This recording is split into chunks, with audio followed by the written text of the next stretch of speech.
पान क्रमांक 264 गलतीकरास पत्र अध्याय 6 वचन 2 मी वाचतो, कान देऊन ऐका. एकमेकांची ओझी वाहा म्हणजे तुम्ही ख्रिस्ताचा नियम पूर्ण कराल. माझ्या प्रिय भावांनो आणि बहिणींनो, प्रभू येशू ख्रिस्त हा देवाचा एकमेव पुत्र ह्या जगामध्ये आला. तो अशासाठी की माणसाला सैतानाच्या बंधनातनं मुक्त करावं आणि माणसाला देवाच्या स्वर्गात घ्यावं, माणसाचं तारण साधावं, माणसाला सैतानाच्या मगरमिठीतनं सोडवावं. म्हणून येशू ह्या जगामध्ये आला. तो देवाचा एकमेव पुत्र आणि त्याने देवाचं मन माणसाला सांगितलं. त्याने देवाच्या योजना, देवाच्या कल्पना, देवाचे विचार, देवाचे नियम, देवाच्या आज्ञा जगापुढे सादर केल्या.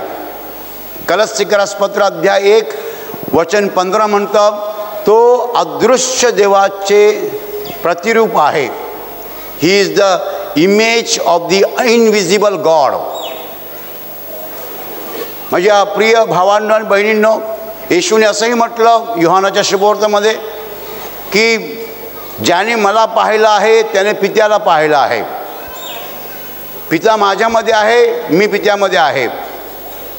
माझ्या प्रिय भावांनो आणि बहिणींनो, येशूने परमेश्वर पित्याचं मन जगाला सांगितलं. परमेश्वर पित्याच्या आज्ञा जगापुढे प्रगट केल्या, सादर केल्या. आणि त्याने जे काही सांगितलं आहे ते जेव्हा आपण वाचतो तेव्हा आपल्याला एक गोष्ट लक्षात येते की या सगळ्याचं एक सूत्र आहे, सेंट्रल फॉर्म्युला. आणि सेंट्रल फॉर्म्युला काय आहे? प्रेम. येशू म्हणाला, मी जसं तुमच्यावर प्रेम केलं तसं तुम्ही एकमेकावर प्रेम करा, ह्यासाठी की सगळं जग ओळखेल की तुम्ही माझे शिष्य आहात. Hallelujah, hallelujah. माझ्या प्रिय भावांनो आणि बहिणींनो, प्रेम हा देवाचा नियम आहे. प्रेम हा देवाचा स्वभाव आहे. प्रेम हे विश्वाचं निर्मिती सूत्र आहे. आणि वचन असं म्हणतं, तुम्ही एकमेकांची ओझी वाहा म्हणजे तुम्ही ख्रिस्ताचा नियम पूर्ण कराल. ख्रिस्ताचा नियम काय आहे? हालेलुया. ख्रिस्ताचा नियम प्रेम आहे. ख्रिस्ताचा नियम प्रेम आहे. The love is the law of Christ. Love is the law of Christ. माझ्या प्रिय भावांना आणि बहिणींनो, असं म्हणतात की येशूचा लाडका शिष्य योहान, ज्याने शुभवर्तमान लिहिलेलं आहे नव्या करारामध्ये, 4थं शुभवर्तमान, हा शिष्य येशूचा लाडका होता. तो नेहमी येशूच्या उराशी असायचा. असं म्हणतात त्याला येशूच्या हृदयाचे ठोके ठाऊक होते. तो येशूशी पूर्णपणे एकरूप झाला होता. त्याचं शुभवर्तमान अतिशय विलक्षण, अतिशय सुंदर, अतिशय ज्ञानाने भरलेला आहे. हा योहान हा असा एकच शिष्य की जो मारला गेला नाही. बाकी सगळे शिष्य मारले गेले, पण तो मारला गेला नाही. तो वृद्ध म्हातारपणाने मरण पावला. त्याला म्हातारपणी जिकडे तिकडे बोलवायचे आणि मंडळी म्हणजे येशूवर विश्वास ठेवणारे लोक, द चर्च ऑफ ख्राइस्ट, येशूची मंडळी, त्याच्यामध्ये बसवायचे आणि त्याला विचारायचे, योहाना योहाना येशूने काय शिकवलं? तेव्हा तो म्हणायचा, येशूने शिकवलं की आपण एकमेकावर प्रेम करावं. हालेलुया. मग ते विचारायचे, योहाना योहाना येशूने अजून काय शिकवलं? मग तो म्हणायचा, येशूने अजून शिकवलं की आपण एकमेकावर प्रेम करावं. मग ते विचारायचे, अरे येशूने अजून काय शिकवलं? मग तो म्हणायचा, येशूने अजून शिकवलं आपण एकमेकावर प्रेम करावं.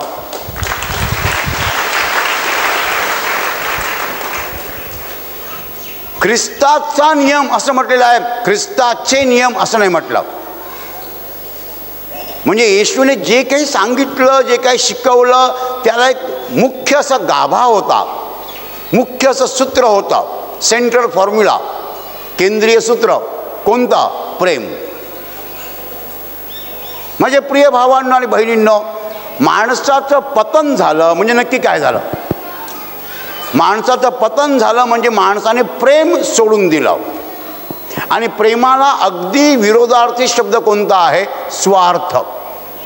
जिकडे स्वार्थ आहे तिकडे प्रेम नाही, जिकडे प्रेम आहे तिकडे स्वार्थ नाही. Hallelujah, hallelujah. कुटुंबातला प्रमुख मनुष्य मरून जातो एखाद्या अपघातामध्ये किंवा आजाराने, आणि त्या कुटुंबामध्ये सगळ्यात थोरली मुलगी असते आणि तिला छोटी छोटी भावंडं असतात. ती मुलगी शाळा सोडते आणि ती मुलगी कुठेतरी नोकरी पकडते आणि ती मुलगी आपल्या छोट्या भावंडांना पोसते आणि ती मुलगी भावंडांचा शिक्षणाचा खर्च करते आणि तिची भावंडं सगळी शाळेत शिकतात, कॉलेजमध्ये शिकतात आणि ती तिची भावंडं पदवीधर होतात, नोकऱ्या करू लागतात. पण ही थोरली मुलगी शाळा सोडलेली असते, अशिक्षित असते. माझे वडील नाही आहेत, वडिलांचा सगळा भार मी माझ्यावर घेईन. ती पूर्ण कुटुंबाला पोसते. ह्याला प्रेम म्हणतात.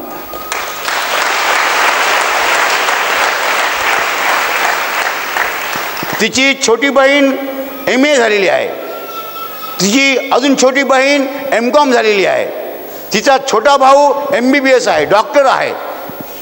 तिला विचार, ताई तू किती शिकलेली आहेस? मी 9वीतनं शाळा सोडली, कारण वडील मरण पावल्यानंतर कुटुंबाला आधार फक्त आईचा होता. आईला एकटीला कुटुंब पेलणार नाही म्हणून मी शाळा सोडली, मी नोकरी पकडली आणि मी कुटुंबाला पोसू लागले आणि मी तुमच्या शिक्षणांचा खर्च केला. मला आनंद होतो. माझी एक बहीण MA आहे, दुसरी बहीण MCOM आहे, भाऊ माझा MBBS आहे. भावंडांना मोठं करण्यासाठी आणि भावंडांना शिक्षण देण्यासाठी या मुलीने, या बहिणीने स्वतःच्या आयुष्यांचं समर्पण केलं, आहुती दिली. ह्याला म्हणतात प्रेम. एकमेकांची ओझी वहा. दुसऱ्यांचं ओझं तुम्ही जेव्हा वाहता तेव्हा तुम्ही काय करता? प्रेम करता. माणसाचं पतन झालं म्हणजे काय झालं? माणसाचं पतन झालं म्हणजे तो दुसऱ्याचं ओझं वाहत नाही आहे, तो सगळं स्वतःच बघतो. दुसऱ्यासाठी तो जगत नाही आहे, दुसऱ्याचं तो काय देणं घेणं लागत नाही आहे, दुसऱ्याला काडीचीही मदत करत नाही आहे. त्याला आपण म्हणतो स्वार्थ. पण येशूने नेमकं उलटं शिकवलं. येशूने काय शिकवलं? की तुम्ही प्रेम करा म्हणजे दुसऱ्यांची ओझी स्वतः वहा. Hallelujah, hallelujah.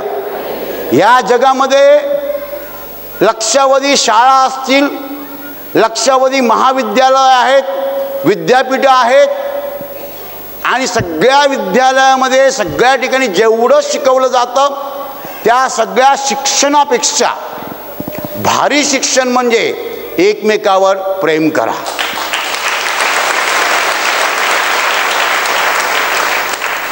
आम्ही सगळं करू शकतो, आम्ही मोठमोठ्या इमारती बांधू शकतो, आम्ही आकाशामध्ये विमान उडवू शकतो, सगळं आम्हाला सोपं आहे. एक गोष्ट कठीण आहे, एक गोष्ट मात्र आम्हाला कठीण आहे आणि ती म्हणजे प्रेम. माझ्या प्रिय भावांनो आणि बहिणींनो, एक सुंदर कहाणी सांगतात. प्रेमाने काय होतं? प्रेमाने कोणत्याही ठिकाणाचं रूपांतर तुम्ही स्वर्गात करू शकता.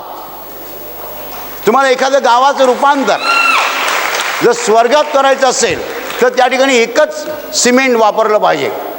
प्रेम हे सिमेंट आहे.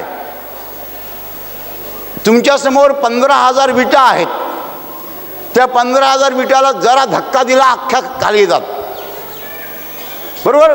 15,000 विटांना जरा धक्का दिला अख्ख्या विटा पडून जातील. विटांचा ढिगारा कोसळेल, पण ज्यावेळेला तुम्ही वीट एकमेकावर ठेवता आणि सिमेंट लावता तेव्हा काय होतं, विटा चिकटून राहतात. माझ्या प्रिय भावांना आणि बहिणींना, स्वर्गामध्ये सिमेंट आहे आणि ते सिमेंट प्रेम आहे. अशी एक कहाणी सांगतात की एक ठिकाण आहे, एका माणसाला एक ठिकाण दाखवलं. त्या ठिकाणी मध्यभागी मोठा एक द्रवाचा साठा आहे, अमृत समजा, अमृत आहे, काहीतरी सुंदर पेय आहे, आणि प्रत्येकाच्या हातामध्ये चमचा आहे. तो चमचा चांगला 5-7 फूट लांब आहे, असा पकडायचा, आणि प्रत्येक माणूस त्या चमच्याने त्या भांड्यातनं घेतोय आणि प्यायला बघतोय. ते 5 फूट एवढा लांब चमचा तोंडात जाऊ शकत नाही, मग ते सगळं अंगावर पडतं, तोंडात जात नाही. सगळे प्रयत्न करतात चमच्याने ते अमृत प्यायचा, अमृत तोंडात जात नाही, अमृत असं अंगावर सांडतं. कुणालाही अमृत पिता येत नाही, चमचा असून सुद्धा, अमृत असून सुद्धा. मग दुसरं एक दृश्य दाखवलं. तिकडे सुद्धा मध्यभागी तो द्रव आहे, तसंच भांडं आहे, प्रत्येकाच्या हातात चमचा आहे, तोच चमचा आहे 5 फूट लांब. तिकडे लोक काय करतायत, चमच्यामध्ये भरतायत, दुसऱ्याच्या तोंडात घालतायत. इट इज व्हेरी इझी, फार सोपं आहे. ते भरतात आणि दुसऱ्याच्या तोंडात घालतात, सगळे मस्तपैकी पितात.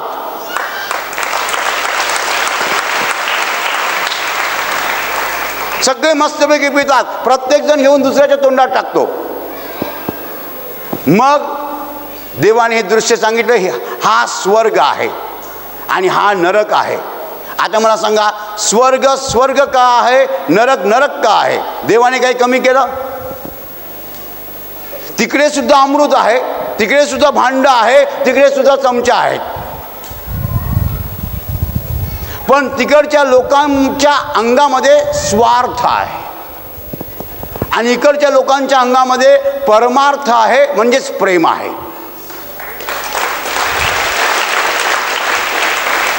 इकडचे लोक, नरकातले लोक स्वतःसाठी घेतात, स्वर्गात लोक दुसऱ्यासाठी घेतात. दोघांकडे साधन सामुग्री सारखीच आहे, द रिसोर्सेस आर सेम, पण दोघांपैकी पहिल्या गटाला प्यायला मिळत नाही आहे, दुसऱ्या गटाला प्यायला मिळतं. ह्या जगामध्ये तुम्हाला जर आनंदी जीवन जगायचं असेल तर तुम्हाला ख्रिस्ताचा नियम जो आहे तो ठाऊक पाहिजे आणि त्याप्रमाणे चालायला पाहिजे.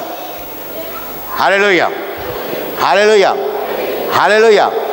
ख्रिस्ताचा नियम ठाऊक पाहिजे आणि त्याप्रमाणे चालायला पाहिजे. ख्रिस्ताचा नियम आहे प्रेम, आणि प्रेम म्हणजे परमार्थ, स्वार्थ नाही. Hallelujah, hallelujah. आणि माझ्या प्रिय भावांनो आणि बहिणींनो, this is a problem of the whole humanity. पूर्ण मानव जातीची समस्या आहे. आपल्या रक्त मांसामध्ये स्वार्थ आहे. आपलं शरीर कापलं तर तुम्हाला फक्त स्वार्थ दिसेल, आणि देवाचा नियम म्हणतो परमार्थ. आणि इकडेच आपली पंचायत झालेली आहे.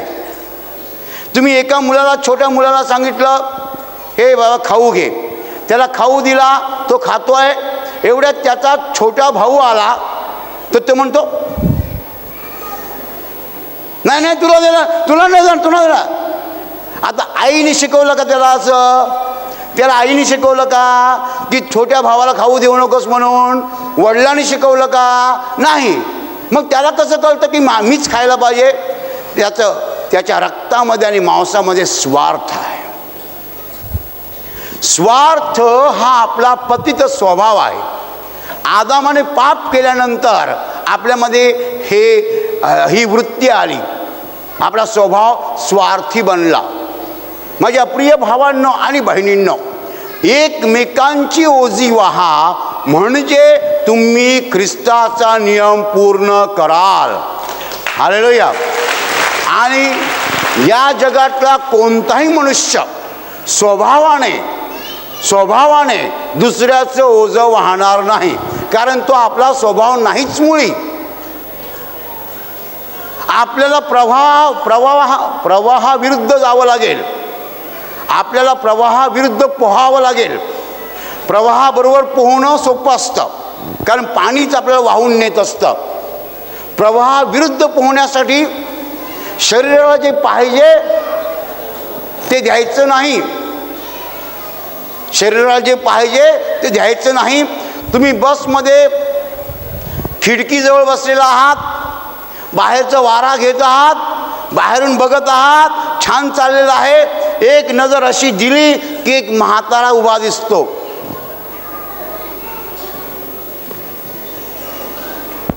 तुम्ही काय करता? लगेच नजर फिरवता आणि बाहेर बघता, जणू काही पाहिलंच नाही. जेव्हा आम्ही नजर देतो आणि एखादा म्हातारा बघतो, म्हातारी बघतो, एखादी गर्भवती स्त्री बघतो, आम्ही नजर लगेच फिरवतो आणि पुन्हा खिडकीतनं बाहेर बघतो, जणू काही त्याला पाहिलंच नाही.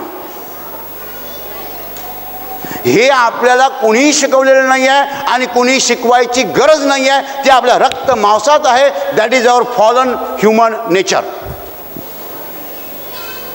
मग कोणी BA झाला तर त्याचा स्वभाव बदलतो का? अजिबात नाही.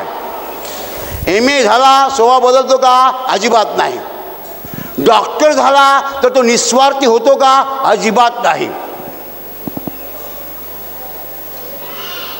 किती शिकला माणूस तरी त्याच्या रक्त मांसामध्ये जो स्वार्थ आहे तो जात नाही. हे आपल्या रक्तात आहे आणि आपल्या मांसात आहे. हा पतित मानवी स्वभाव आहे. हे तुम्ही मला सांगाल ब्रदर, मग करण्यासाठी काय करावं लागेल?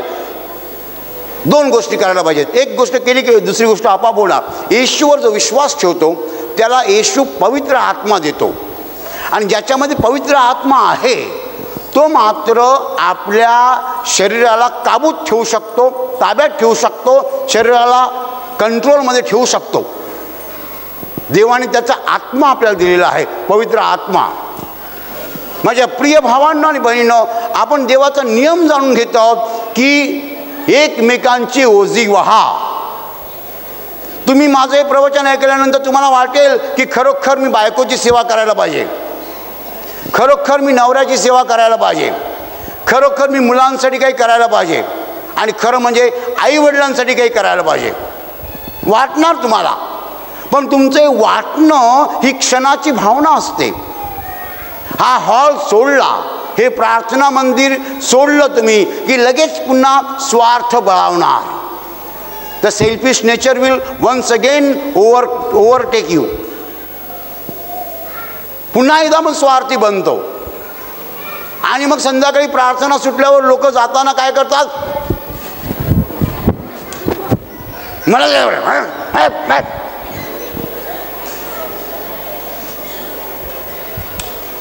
बरोबर. माझ्या प्रिय भावांनो आणि बहिणींनो, तुमच्यापैकी कुणी जर मला विचारलं ब्रदर या जगामध्ये खरा प्रॉब्लेम काय आहे, खरी समस्या काय आहे, एकच आहे, माणसाचा स्वार्थी स्वभाव, अप्पलपोटेपणा, स्वतःच पाहणं, दुसऱ्यांच्या गरजांकडे लक्ष न देणं, दुसऱ्यांना मदत न करणं. म्हणजे प्रिय भावांनो आणि बहिणींनो, जर हा स्वार्थ आपल्यातनं गेला तर आपण दुसऱ्यावर प्रेम करू शकतो, दुसऱ्यांची ओझी वाहू शकतो. एकमेकांची ओझी वाहा म्हणजे तुम्ही ख्रिस्ताचा नियम पूर्ण कराल. आणि आपण दुसऱ्यांची ओझी का वाहत नाही आहोत? कारण आपल्यामध्ये स्वार्थ आहे, आपल्या रक्त मांसामध्ये स्वार्थ आहे. त्याच्यावर मात करता आली पाहिजे. जो स्वार्थावर मात करू शकतो त्याने 1000 पदव्या घेतल्या त्याच्यापेक्षा भारी आहे. म्हणजे प्रिय भावांनो आणि बहिणींनो, आज प्रभू येशू तुम्हा सगळ्यांना सांगत आहे की दुसऱ्यांची ओझी वाहायला शिका.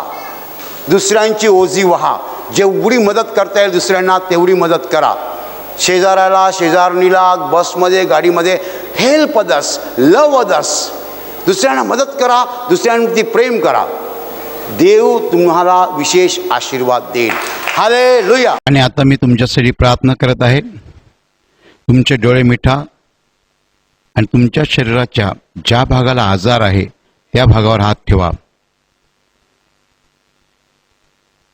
विश्वासाने हात ठेवा. प्रभू येशू स्वतः तुम्हाला स्पर्श करेल आणि एका क्षणात तुमचा आजार नाहीसा करेल. तुमच्या शरीरातील प्रत्येक आजार प्रभू येशूच्या पवित्र नावात नष्ट हो. तुमच्या जीवनातील प्रत्येक दुःख प्रभू येशूच्या पवित्र नावात नष्ट हो. आणि तुमच्यावर आणि तुमच्या कुटुंबावर प्रभू येशूचे महान आशीर्वाद होत.